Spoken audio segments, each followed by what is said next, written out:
amazed. And also the first thing I noticed after the operation, Ali, was that I could cough again without fear. I can't tell you, Ali, how happy I am that you were doing it. I really can't tell you. What can you do at waist level, moving wise?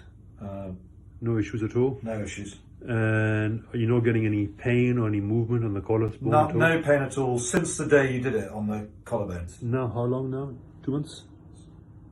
It's 2 months. Yeah. So your back is a bit sore because you've been running a lot, yeah? Yeah, I've done 575 kilometers, so a lot of running in a month. 200 last week.